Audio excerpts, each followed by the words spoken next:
Reverso. La verdad llega en pequeñas dosis.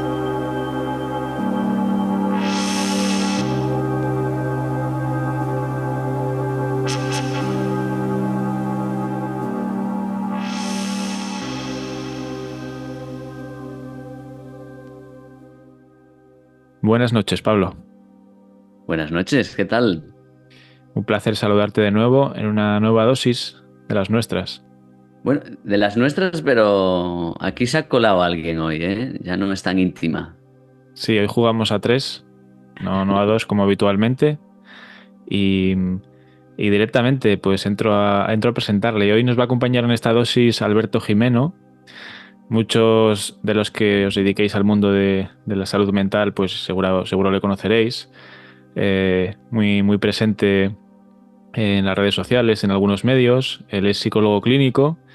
Ha trabajado en los servicios públicos de salud, aunque actualmente lo hace en consulta privada, y además es supervisor clínico y docente. Ha publicado un libro en el año 2021 que recomendamos desde aquí, titulado Mejorando los resultados en psicoterapia.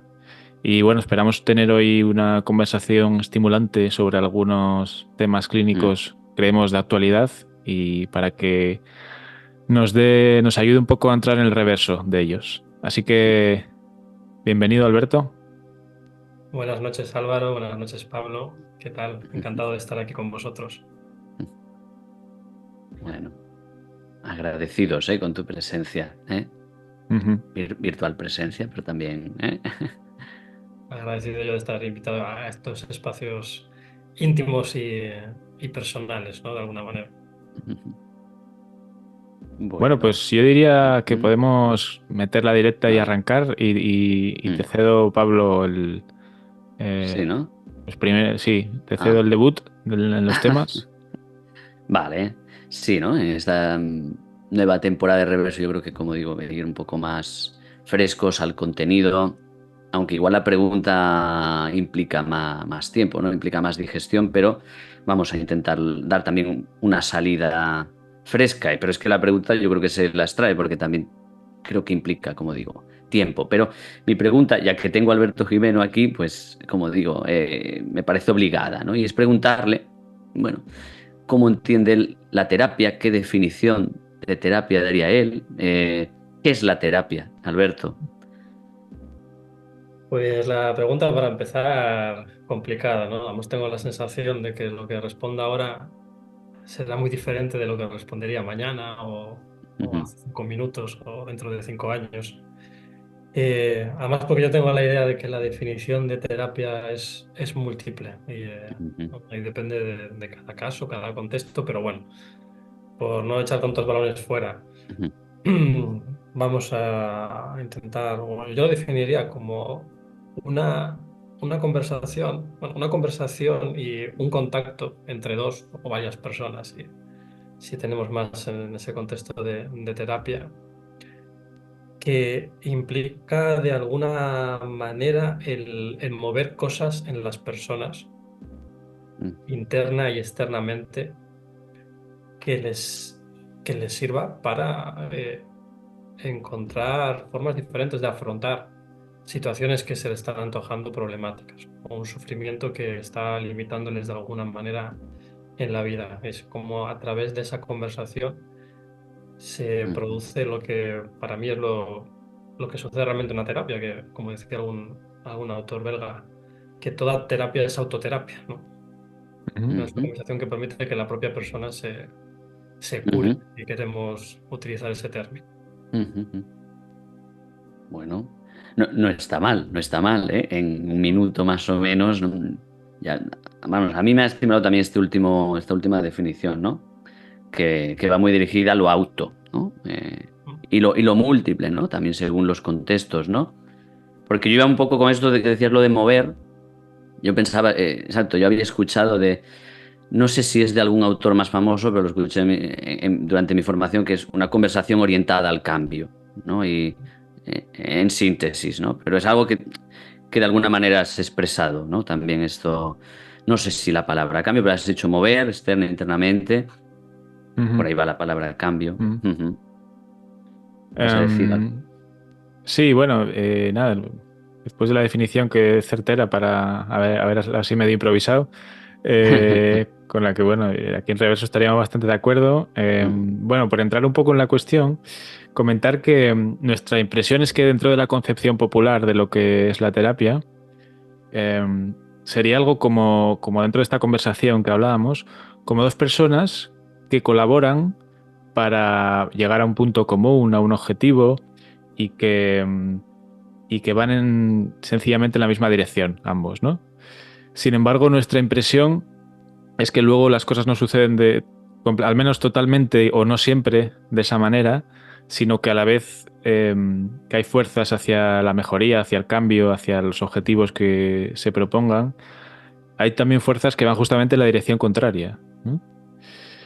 No sé, ¿cómo ves tú esta cuestión? Mm. Sí, totalmente. Hay fuerzas y de hecho te estaba escuchando y pensaba que muchas veces la propia fuerza contraria al cambio puede ser el terapeuta, sin quererlo, ¿no? Evidentemente, ¿no? Como a veces hacemos cosas que aunque sea con la mejor intención, quizás dificultan, ¿no? Entorpecen ese cambio beneficioso, ¿no?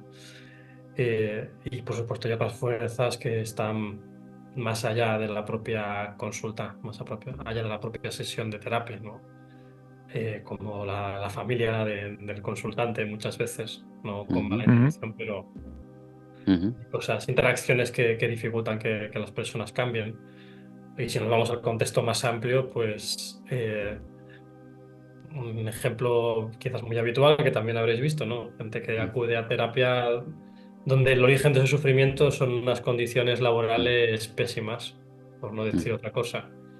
Y por lo tanto, por mucha terapia que se haga, mientras no cambie esas circunstancias sociales, políticas, culturales, eh, pues entiendo, no sé si era a lo que te refieres, que eso pueden ser fuerzas que precisamente impliquen dificultad, resistencia al cambio, sin olvidar también que la propia persona que acude a terapia tiene su resistencia, en el buen sentido de la palabra. Yo lo comento a menudo también en sesión, ¿no? Que uno, aunque vaya a cambiar supuestamente para mejor, ese ir para mejor no significa que sea fácil o que no sea doloroso.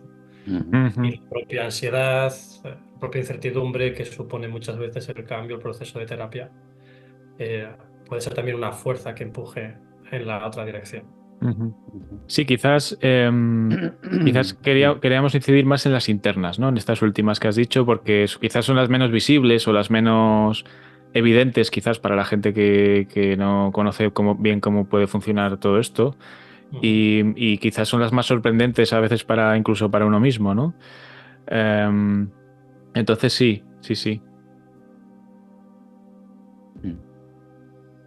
Sí que, Álvaro, sí que. Sí, efectivamente. Y la verdad que iba a decir algo y se me fue un poco la cabeza, así Vale, que ya. lo dejé ahí. Porque a mí me dejaste ahí. Sí.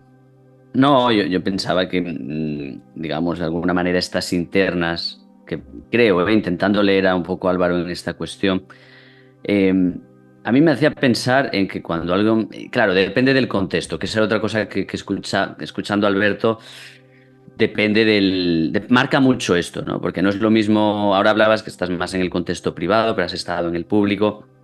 Supongo que aquí trascienden diferencias también en lo que yo digo, el analizar la demanda, ¿no? La demanda no es lo mismo ir porque te lo dice el médico de atención primaria o porque te envían de una unidad de alta, bueno, de alta supervisión, una hospitalización, o que yo, después de hablar con mi pareja, pues decido, por muchos que un profesional me ayude a mirarme un poquito, ¿no? Yo creo que esto marca mucho estas fuerzas de alguna manera internas, ¿eh? Entiendo totalmente lo que también trasladaba Alberto, ¿no? Que hay aspectos del contexto que si se psicologizan, obviamente no estamos haciendo fuerzas estériles, ¿no?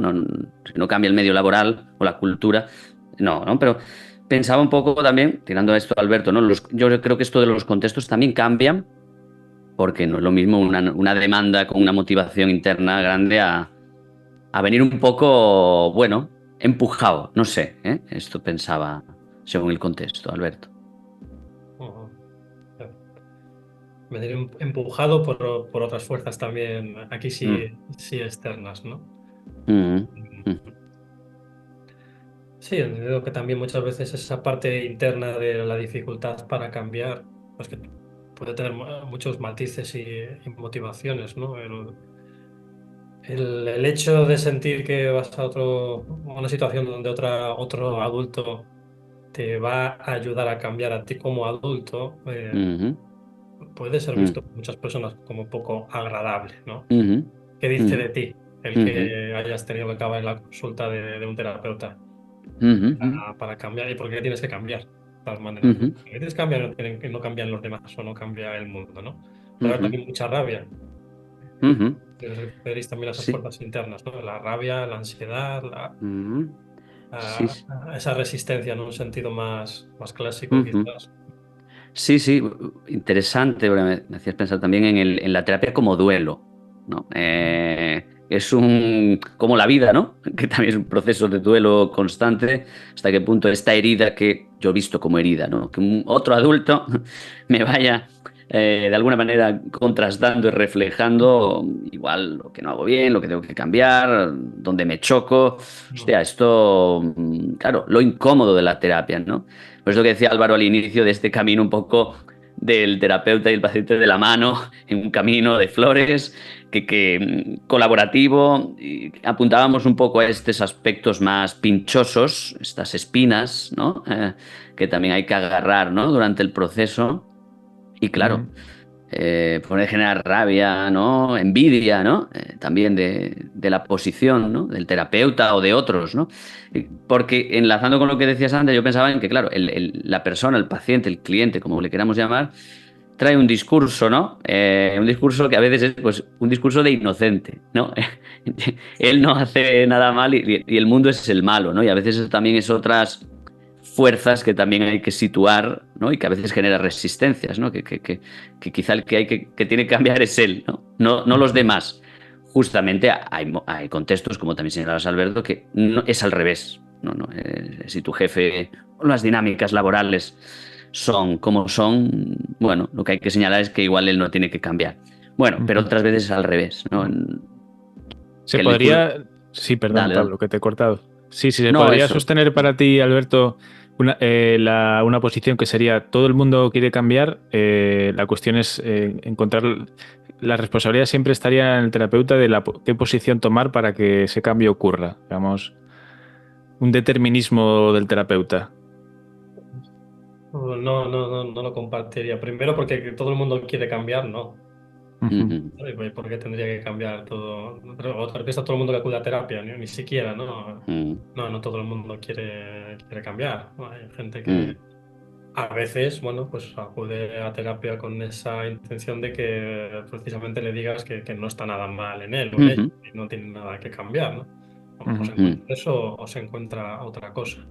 ujú, Que todo ujú, dependa del terapeuta, no, que a lo mejor depende de cosas que a veces pensamos que no son así. Por ejemplo, este tema de la resistencia, ¿no? O a quien no le gusta ujú, que el terapeuta en este caso le confronte con ciertas cosas. Se me ha venido a la mente uno de los primeros casos que vi como peer, que lo primero que dijo nada más entrar en consulta fue casi literalmente esta frase, no me gusta que me digan lo que tengo que hacer y vengo aquí para que tú me digas lo que tengo que hacer, ¿no? Después de lo cual él mismo se rió ante esa ujú, paradoja, ¿no? ujú, Pero ahí también está la responsabilidad del terapeuta de no forzar todavía ujú, más esa reactancia o ujú, resistencia. ujú, Ujú. ujú. Sí, desde luego, y más con el auge que hemos comentado en muchos momentos, ¿no? Que tiene es un arma de doble filo, el auge de la salud mental como palabra, como eufemismo, como atención, el auge con todo el pospandémico, ¿no? De la necesidad de atender la salud mental, también hay ese riesgo, ¿no? De entrar en dinámicas de que hay que cambiar y quizá hay algo muy sanador en lo que tú decías, Alberto, de dar un paso atrás y señalar que no, precisamente no hay aquí tanto que tratar, ¿no? No hay que apuntar a ti a cambiar, sino que esto, como digo, parte también por no intervenir en todo momento, no forzar la máquina, ¿no? Y eso es una fuerza que se neutraliza, ¿no? Dando un paso atrás, decías, ¿no? La- la- el arte de, bueno, el no tratamiento, ¿no? Que también se diría desde otros autores como Alberto Ortiz, ¿no? Bueno, esto está bastante masticado el tema en la pequeña dosis de hoy. No sé, Alberto, si querías aportar alguna otra cosilla más de este tema. No, yo O, creo que podemos avanzar. o sea, le quedará sabor y masticado, pero hasta hoy le hemos dado algo de diente a esto. Yo quería, Álvaro, sigo yo con Sí, este sí, tema ahora, adelante, dispara, porque sí. eso es otro punto que también va en la línea de algo que has desarrollado durante tiempo, ahora nos comentarás, que tiene que ver con el feedback en psicoterapia, ¿no? Es esta cuestión de darle la voz, evidentemente, la persona que pide ayuda, no darle voz sería, pues eso, un absurdo, ¿no? La voz la tiene la persona que pide ayuda, pero me preguntaba sobre esta voz, de alguna manera, evaluadora del proceso, ¿no? Este feedback que para mí, bueno, puede traer algún que otro comentario, alguna que otra duda, pero primeramente querría que Alberto nos comentase un poco qué es esto del feedback en psicoterapia, primeramente, aclararlo un poco contigo, cómo lo ves tú, cómo lo utilizas, y ahora te iremos diciendo, a ver, ¿qué nos cuentas de este aspecto en psicoterapia, del feedback, o como le diga? Sí, sí, el feedback sistemático, monitorización de resultados, bueno, cada año van, ¿no?, utilizando terminología nueva porque hay que publicar cosas diferentes, ¿no? Pero bueno, básicamente en términos generales, lo que implica es estar en terapia, eh, animando y guiando la intervención en parte en función de lo que la persona con la que estamos trabajando nos va diciendo acerca de cómo va, si siente que va habiendo progresos o no, cómo valora la alianza terapéutica, nuestra actitud que estamos teniendo, la forma de enfocar, hasta el modelo, si me apuras, de tratamiento, ¿no? Y utilizar esa información como, como un método para tomar decisiones también clínicas acerca de si hay que cambiar el rumbo de la intervención o trabajar de alguna manera diferente o seguir en la misma línea cuando las cosas van bien, ¿no? Esto de forma formal se hace utilizando una serie de escalas, ¿no? Hay varias que tienen Ujú, estudios que apoyan su validez y que demuestran que, bueno, como mínimo reduce el porcentaje de abandonos de aquellos casos en los que no hay avances o están insatisfechos con la terapia, ¿no? Ujú. Y hay quien lo lleva al extremo, algunos autores, donde hablan de esto que decías, ¿no? No solo dar voz a los pacientes, sino privilegiar su voz, ¿no? Se utiliza un poco ese verbo, ¿no? Privilegiar, ujú, ujú, partiendo de la base de que en terapia el principal factor de cambio pues, es el consultante, ¿no? Ujú. ujú, Quizás una de las dudas que nos genera a nosotros la cuestión del feedback sistemático, como lo has llamado, ¿no? Sí. Sí. Es bueno que se puedan confundir como dos niveles que nosotros entendemos que puede haber en la psicoterapia, ¿no? El nivel explícito y la otra escena o el nivel un poco más implícito de la relación, ¿no? Y se me ocurren así como algún ejemplo rápido y tonto que tú nos puedes matizar para explicarnos. Pues por ejemplo, una persona con unas tendencias, bueno, pues muy sumisas o de intentar agradar mucho a los demás, ¿no? Donde pues probablemente imagino que siempre daría un feedback positivo al terapeuta más allá de lo que haga, ¿no? O en o el caso contrario también, pues bueno, una persona con una tendencia muy crítica que exija mucho, quizás por encima de las posibilidades y puntúe muy bajo eh, en el feedback del terapeuta o incluso también, ¿qué iba a decir? Que hoy estoy un poco espeso. Eh, bueno, que de algún modo el momento de la relación interfiera un poco en ese feedback. Como ejemplo, pues se están tocando algunos asuntos que hablábamos antes incómodos, ¿no? Que generan ciertas resistencias y que la persona explícitamente pueda vivirlo como negativo, como que es un mal camino y de un feedback peor, pero sin embargo, pues el camino sea bueno en el sentido de que se están abriendo puertas nuevas, incomodando en el buen sentido, etcétera, ¿no? Bueno, Ujú. no sé tú cómo ves esta cuestión a la luz de estos ejemplos así que se me ocurren. Bueno, a pesar de tu supuesta espesura, lo que dices tiene mucho Mm, sentido. Yo estoy de acuerdo, el nivel mm, implícito y explícito, ¿no? ujú, Hay quien son más radicales o más extremos en esto de uso del feedback y se quedan con la parte explícita.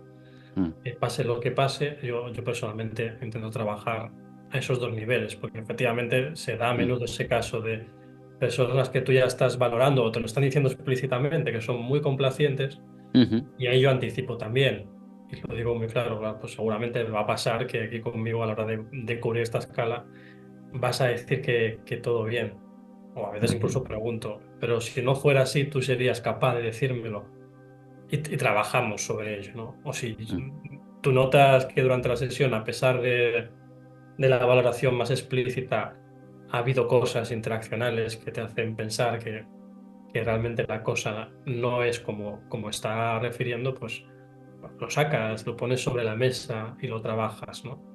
Al Ujú, final es también darle un sentido y ahondar un poco más, ¿no? No quedarse solo en esa parte explícita, como tú decías. ujú. ujú, Bueno, poner de nuevo, supongo, ¿eh? Ahora me diréis, encima de la mesa, bueno, lo que se escapa del objetivo, ¿no? De lo que son los test, del feedback, de lo Mm. sistemático. Dos palabras que yo creo que son un intento, lo hemos hablado en otros capítulos de Reverso, ¿no? Esta ilusión de poner a disponibilidad aspectos de la subjetividad humana, ¿no? Que yo creo que en esto de lo implícito aquí, que puedas hablar de ello con la persona que tienes enfrente, también implica un ejercicio de tolerar la incertidumbre, que es poner encima de la mesa una suposición, una percepción, atender a la emoción también, y que eso, claro, me preguntaba, ¿no? Y era una de mis preocupaciones, ¿no? Hasta qué punto tú hablas de esto, que es una herramienta para ti, incluso de decisiones, de decisiones a nivel clínico. Me preocupaba un poco la línea de lo que traía Álvaro, pues bueno, que se quedase esto en algo muy rígido hacia los resultados, ¿no? O- Mm. y yo creo que, bueno, con lo que dices, aquí irremediablemente nuestro trabajo siempre va a haber algo que se escapa a lo medible, ¿no? No sé si piensas esto, pero yo pensaba que nuestra profesión y ciencia, vamos a decirlo así, carece de, bueno, siempre va en este terreno de científico bueno, de medir, aspira a controlar las variables, las múltiples variables, pero siempre caemos en el mismo sumidero de, bueno, que hay algo en la relación humana que, no sé, que implica lo artesanal, no sé. ¿Qué piensas de esto, Alberto? Pero...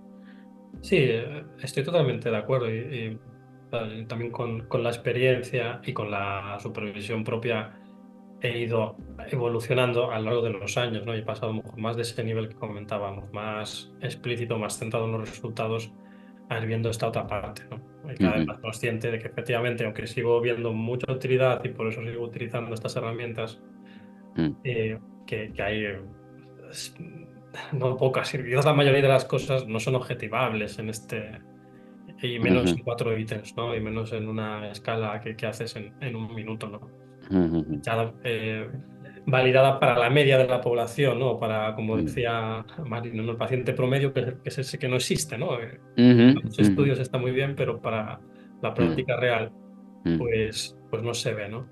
Por ujú, supuesto hay que saber ver más allá del ujú, instrumento, ¿no? Es que ninguna tecnología clínica nos va ujú, a hacer el trabajo, ¿no? Ya ujú. veremos si con el desarrollo de la inteligencia artificial, Esto a lo ya... mejor sí, pero de eh, momento no, ¿no?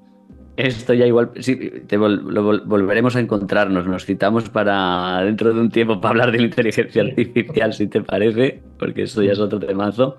sin Yo duda. solo quería poner un último apunte respecto a este tema, también en el nivel de preocupación, ¿eh? Pero por eso lo comento. Con esto de la evaluación, ¿no? Y del feedback y esta posición privilegiada, a mí me viene la palabra con clientelismo, ¿no? Me preocupa esta deriva de la terapia un poco de como esta cuestión de la razón siempre la tiene el cliente, como una deriva, ¿eh? Como una deriva y no sé, desde tu lugar, cómo lo ves. Eh, por precisamente privilegiar esto, que no es quitar voz, ¿no? Pero a veces lo veo como yo también evaluando la intervención del cirujano que me cambió la válvula del corazón, haciéndole el feedback después, que esto pasa también en los hospitales, cómo te atendieron, le pones la carita feliz.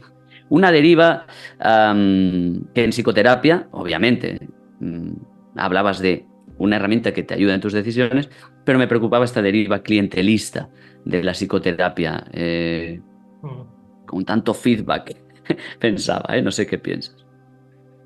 Claro, de nuevo es según cómo se use. Claro. Privilegiar no significa, o por lo menos bajo mi punto de vista, que el cliente siempre tenga la razón.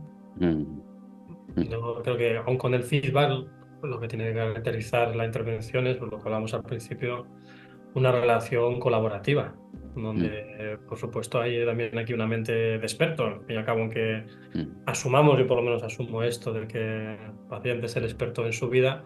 Hombre, mm. el paciente también espera que yo sea experto en algo, si no, no Claro, vendría aquí a mi consulta, iría a claro, hablar con el panadero, no sé. Ujú. claro, Entonces, claro. claro, ahí también tenemos que jugar ese rol, ¿no? Mm, mm, Eso no mm, implica luego imponer nada ni ser directivos, pero mm, mm, obviamente tiene que ser una mm, cuestión de toma de decisiones conjunta, compartida. mm, mm. Bueno, y que esto es un aspecto que se le puede devolver también, ¿no? Mira, me da la sensación de que esta conversación podría ser con el panadero, de devolver un aspecto de... Porque yo siento que esto también puede pasar en una sesión, ¿no? En la que la persona Mm. viene a confrontarse con algo, pero realmente la dinámica es dame la razón, que soy inocente, ¿no? Pensaba, ¿no? Pero bueno, bien. Sí, Ya entrando en el último punto de hoy, sí, sí. Álvaro. Sí, no, os había escuchado mencionar la palabra resultados, ¿no? Que es una palabra que Mm, está presente en el título de tu libro, Alberto. Y también podemos aprovechar para comentar que cuando salga esta dosis ya habrás dado un webinar acerca ajá. en Psicoflix, acerca de la cuestión de la eficacia, ¿no? De cómo mejorar la eficacia en la terapia. Y bueno, y queríamos preguntarte qué idea te haces tú de la cuestión de los resultados, de la eficacia. Pensaba que, por ejemplo, en el fútbol está muy claro, ¿no? Cuando acaba la temporada y se valora con el entrenador cómo han sido los resultados, pues ahí están los puntos, los goles y estas cosas, ¿no? Pero claro, en terapia no es tan fácil qué son los buenos resultados o cómo mejorar la eficacia. Y bueno, qué idea, qué concepción, qué posición tienes tú respecto a todo esto? Eh, mm, a lo mejor me voy a repetir, ¿no? Pero ahora estoy pensando también en lo que venimos hablando de feedback, que también es parte de resultados, de la que yo también he escrito y publicado mucho, pero que de nuevo no recoge toda la experiencia humana subjetiva ni de lejos, ¿no? Pero claro, la pregunta es buena, claro, ¿qué es un buen resultado? ¿Y quién Mm, decide lo que es un buen resultado? Que también Mm. es otra cuestión. No estoy diciendo yo como persona que está respondiendo a esta pregunta. Y yo creo que se puede, hay múltiples buenos resultados. A veces un buen resultado es una reducción de síntomas y mejora de la calidad de vida, sin que haya cambio más de proceso como se propondría desde algún modelo, o que se suponga que teóricamente tiene que cambiar. Y a veces el cambio al revés, es que los síntomas siguen estando ahí, pero la persona tiene otra forma diferente de verla o de enfocarlo, o se hace consciente de algo. Bueno, volvemos a la palabra cambio, que cambio que también puede significar tantas cosas. ujú, ujú. Claro, claro, También es un tema espinoso, ¿no? ¿Quién define efectivamente lo que es un buen resultado? Bueno, las escalas lo tienen claro, ¿no? Es claro. un cálculo estadístico y basado Mm, en una mm, fórmula matemática, ¿no? mm. Bueno, yo me parece, fíjate, tirando de esto, a mí me parece un buen resultado tu respuesta. Quiero decir, yo me quedo muy tranquilo con que, bueno, después de haber desarrollado mucho ese trabajo por esta línea, con los resultados, con evaluar esto, des esa respuesta, ¿no? Porque es absolutamente indescifrable e ideográfico, casi que diría, Ujú. que es cambio que decíamos antes y que es un buen resultado, ¿no? ¿Qué es lo que me tranquiliza? Eh, que dejemos a un lado la tiranía de las escalas, ¿no? Las escalas pueden ser un buen servicio, pero no deben, bueno, quizá es verdad que en ciertos contextos más de quizá de gestión, de la pública, ¿no? Pues también nos miran desde ahí. Igual se miran desde ahí, pero también control de calidad y todas estas cosas, ¿no? Y tiempos de espera. Bueno, que aquí sería para echarnos a llorar, con cómo están las listas de espera en la sanidad pública española. Pero bueno, que sí estamos de acuerdo en que son malos resultados, por lo que dice también la ciencia, ¿no? Pero tu respuesta a esto, Alberto, pues a mí no me sale añadir más porque me parece que es la respuesta más, no sé, más honesta. Que es que, sí, claro, puede ser la reducción de síntomas o aceptar que los síntomas están y toca mirar otras cosas, ¿no? No lo sé. Yo poco que Ujú. añadir, no sé, Álvaro, no sé, Sí, Alberto. sí, que siguiendo un poco lo que dice, quizás habría un buen resultado para cada persona, ¿no? Sería N1 esta cuestión. Y sí, por también ya ir hacia la recta final, del lado de la eficacia, Alberto, ¿nos podrías dar alguna clave justamente sobre qué hace a un terapeuta más eficaz o cómo marcas tú este tema? Sí, claro, te puedo dar una respuesta muy académica a lo mejor, que es lo que me sale, Bueno, porque lo tengo muy en sí, mente. como esto es reverso, aquí puedes Claro, quitarte la bata de la academia y fluir un poco con lo que tú vale, pienses, ¿sí? Con tu venga, experiencia y vale, así. venga, voy a pasar de la academia y me mojo a lo personal. Lo que hace un terapeuta eficaz es Mm, ser persona en sesión, ser a lo mejor Ujú. más persona y menos terapeuta, ¿no?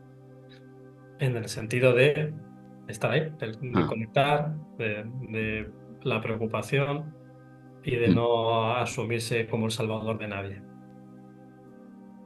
Y pues, no sé, me parece un buen final. sí, sí, pensaba que sería pues muy tentador entrar a preguntar qué es ser persona, bueno, toda esta cuestión, pero quizás dejarlo aquí es lo más coherente con reverso, ¿no? Sí, sí, ya que sea estímulo, ¿no? De que cada uno piense en su casa, en su consulta, ¿no? Ujú. De qué va esto, ¿no? A mí es una respuesta muy rápida, pero es un trabajo muy complicado esto de ser persona. Bueno, pues con esto lo dejamos. Muchas gracias, Alberto, por venir aquí a charlar con nosotros. Y ha sido un placer. Espero que la gente que lo escuche le pueda sugerir alguna idea. Y nos vemos en próximas dosis. Eso es. Un placer para mí también.